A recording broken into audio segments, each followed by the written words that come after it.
Hello, strangers. Today I'm talking about dyslexia and dyspraxia, how it affects my life. But before we do that, I'm going to have a quick talk about recycling, of all things. The video you're about to watch is also going to be uploaded to the Right Up Alley YouTube channel, because originally it was intended for there.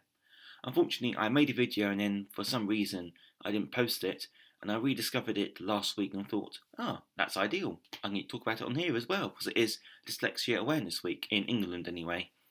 I made the video you're about to watch last September, so September 2017, which is just a year away. It's just good to recycle ideas like that. Writers tend to do it quite a lot, actually. I've got a few ideas on my back burner that I know have been there for quite a few years. Stephen Moffat had an idea for Doctor Who that he didn't use until he was actually the showrunner of Doctor Who 16 years later.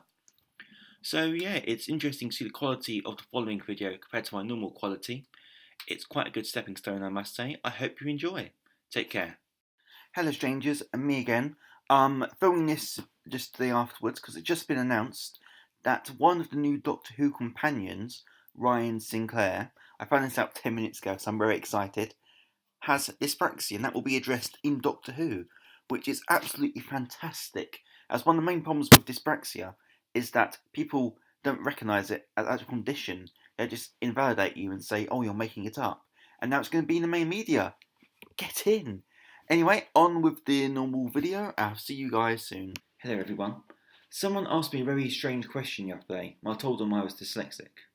But Jack, you're a dyslexic novelist. There's no such thing as a dyslexic writer. Yes, there is. Hello.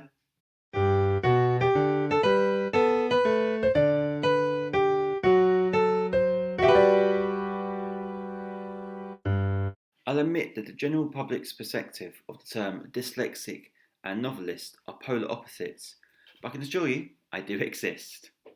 For anyone who doesn't know me, I was diagnosed dyslexic when I was in primary school, but it wasn't really treated until I was in secondary school. I know a lot of the team are based in America with quite a few American viewers. I don't know how that translates on the American education system, but essentially, I was around 10 years old when I was diagnosed as dyslexic. Now, dyslexia affects everyone in different ways.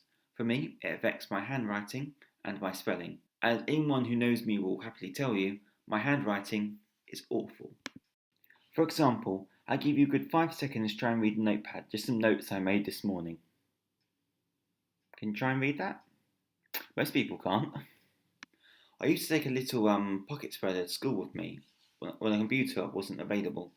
Today I was asked Siri on my iPhone how to spell a certain word, and if Siri doesn't understand me, or I'm saying the word wrong, I will Google the phrase with that word in it and get the spelling from Google.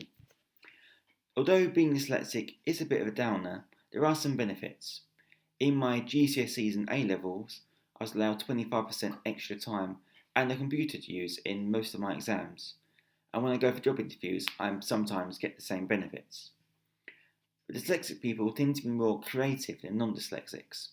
We can grasp new and abstract concepts quicker than most people. We have stronger reasoning skills. We're more persistent. We can find patterns and links where others can't.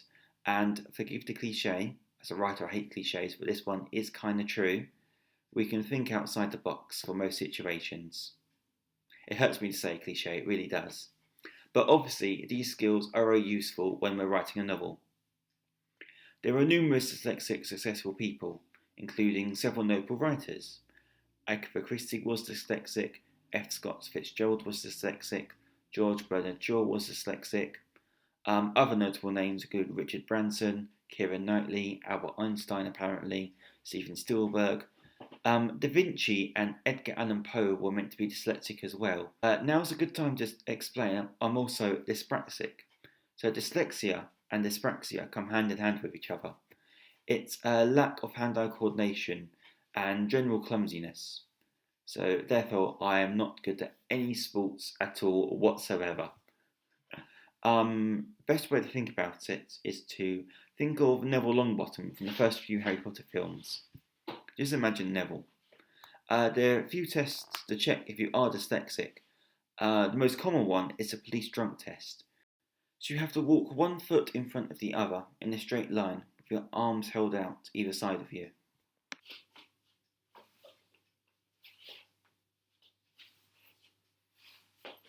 I can't do that test while sober, so just imagine how paralytic I am when I get drunk.